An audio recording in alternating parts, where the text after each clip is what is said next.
Okay, so in the interest of time, we shall push on. That was dramatic.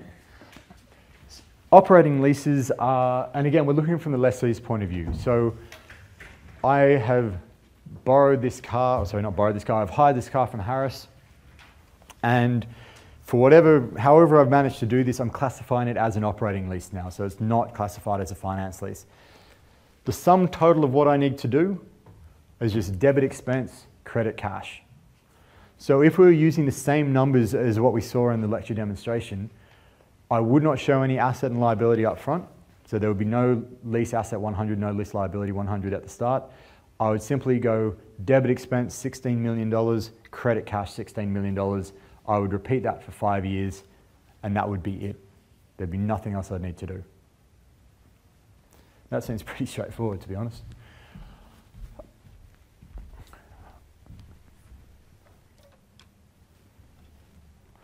Now for the lessor, so we've been busy looking at how I do my accounting. Now we've got to worry about how Harris does his accounting.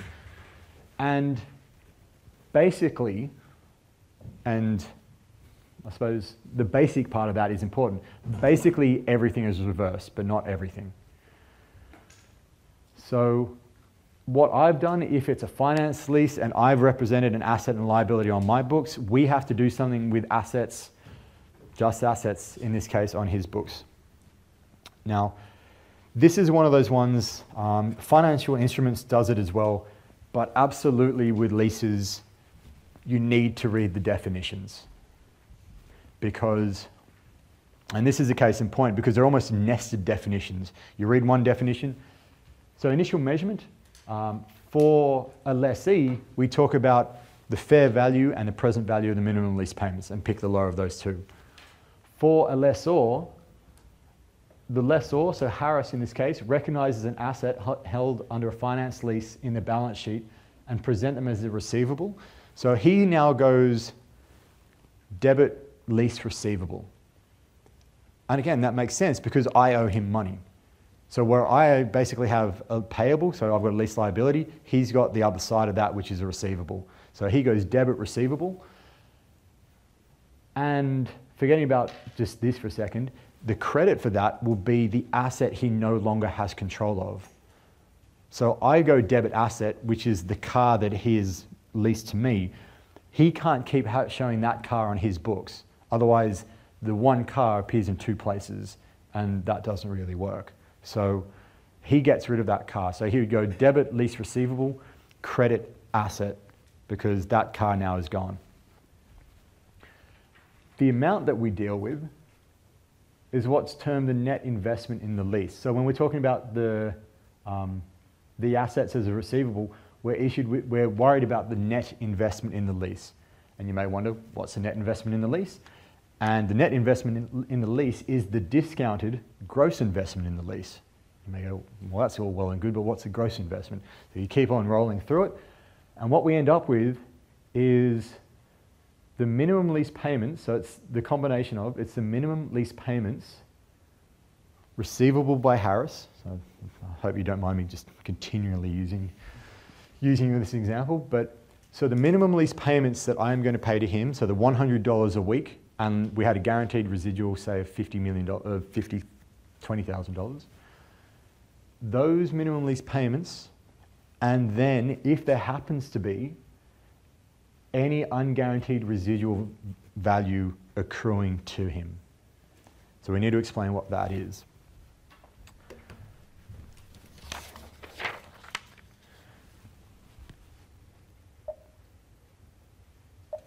Okay, so what we have here is, and in this case, I'm going to get rid of the guaranteed residual because it muddies the waters. And let's just say we have 3 payments of $100. Could be 100 million, could be 100, who knows. So from the lessee's point of view, these are the only payments they have to make. They've got to make 3 periodic payments of $100. So the minimum lease payments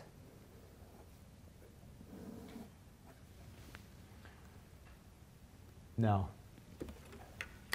So the first part of that gross investment in the lease is the minimum lease payment. So that is what I am on the hook for. That is what I have to pay to Harris for the car. However, Harris isn't just interested in terms of what I will give him for that car. He's interested in how much that car is worth in general. So he has the minimum lease payments coming from me, but he may well believe that car is going to be worth $15,000 at the end.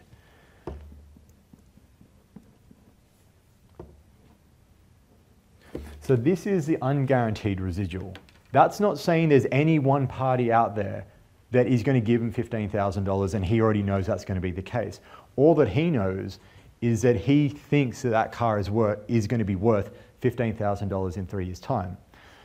So in terms of the total value of that car, in terms of kind of a cash flow situation, he's going to get $100 from me next year, $100 in 2 years' time, and $100 from me in 3 years' time. And in 3 years' time, if the fair value of that car is $15,000, he could sell that car for $15,000 and get $15,000 of cash. And that's, I suppose, the rationale behind Harris including $15,000 as part of the minimum, not part of the minimum lease, as part of the gross investment. So this bit is the unguaranteed residual, and that is, all of those are included in the gross investment. So the gross investment are all those cash flows. We then discount those cash flows. That gives us the net investment. And so when we're talking about, on your slides, paragraph 36 and the net investment, this is the discounted of these, which, as defined in paragraph 4, this is the gross investment.